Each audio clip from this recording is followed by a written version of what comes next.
Yani bugungi obzorimizda hammaga qiziq bo'layotgan o'sha propan qo'yilgan Alfa standart modelimiz. Mopedimiz 125 kubi bo'ladi. Hozir buni narxini oxirigacha ko'rsanglar, test drive qilib narxlar bilan joylab boramiz. Mototsiklimiz 2 kishi mo'ljallangan bo'ladi. Bemalol 2 kishi o'tiradi. O'zini komplekti dugalari bor. Oldi ham orqasi ham baraban tormozda bo'ladi. Kickstarterlari ham bor. Buni oyoqda bemalol tepib zavod qilsanglar bo'ladi. Akkumulyator o'tirib qolsa, undan tashqari elektr starterlari. Bunga propan qo'yib qo'yishgan, buni podproyekt qilishgan, lekin ko'chada bunaqa haydab yurish mumkin emas. O'zi rasxodi bularni 2 litrgacha ichadi. 100 km 2 litr, baki polniy yo'mkisi 7-7,5 litr ketadi bemalol. Bu degani 300-350 km bemalol yurasizlar degani. Hozir haydab test drive qilib ko'chada qanaqa tushishini ko'ramiz. Ya'ni bismillahirrohmanirrohim. Pasatkalari ham ancha qulay buni. Ruli streetga o'xshaydi. Upravleniyalari juda ham zo'r shaharda. Bu yoq qo'limizda seplini, skorost 4 ta переключениялi oyoqda. Bu yoq oyog'imiz, o'ng oyog'imiz orqa tormoz, o'ng qo'limizda oldi tormoz. Zavod qilamiz. Zavod bo'ldi. Hozir benzinda harakatlanyapti. Propan hali zapravka qilmaganmiz, tugab qolgan. Rosa qulay Passatga. Endi haydash o'rganayotganlar uchun ham даже motoshkolalarda ham ko'p motoshkola uchun ishlatishadi.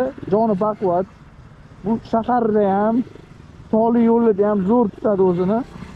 Mana yurishini ko'rasizlar. Hozir birinchi skorostga ketyapmiz. Qiynalmasdan bemalol 2 ga olamiz.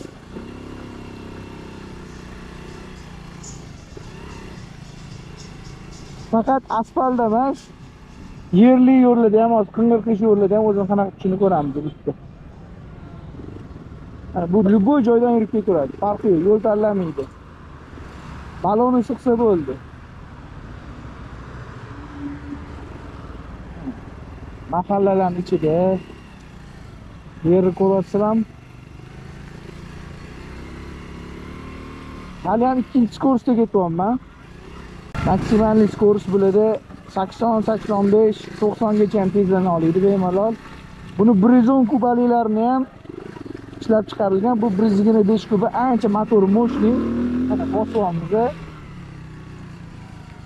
Upravleniya bo'yicha bunga yetadigani yo'q shahar ichida. 3-chi skorost ko'rdik. Tekis yo'lda bitta haydab ko'ramiz. 3-chi skorostga oldik.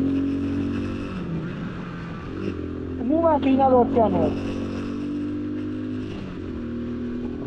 Buni e'tibor beringlar, 50 dan oshmaydi tablosi, o'zi 80-85 ga tushsa tablosi 50 km dan oshib ko'rsatmaydi. Bemalol mahallalarning ichida ham ancha shustri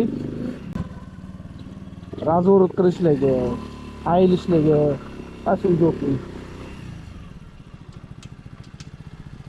4 skorosti bor. Bitta. Buni 3 xil modeli bor, sotuvdi. Bu Alfa standart, Alfa sport, Alfa turist modellari bo'ladi. Bu eng prostoy versiyasi.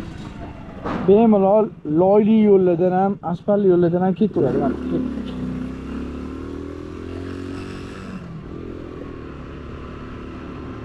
Yurishini ko'ryapsizlar buni. Mototsiklimiz qiziq bo'layotgan bo'lsa, do'konimiz shunday yo'l yuzdan ko'rinib turadi. Bemalol kelsanglar, assortiment ko'p. Mana armada shunga o'xshagan modellarni bemalol ko'chaga olib chiqib test drive qilib ko'rsatib bo'ladi. Ichkarida assortiment ko'ryapsizlar. Bu modelimiz dastlabki yuradiganlar uchun ham juda ham qulay hisoblanadi. Chunki rasxodi 2 litr benzin sarf qiladi 100 kilometrga. Joni ham baquvvat rosa zo'r qilib ishlangan. Mototsiklimiz наличие do'konimizda bor. Har xil ranglardan bor. Bemalol kelaverasizlar do'konimizga.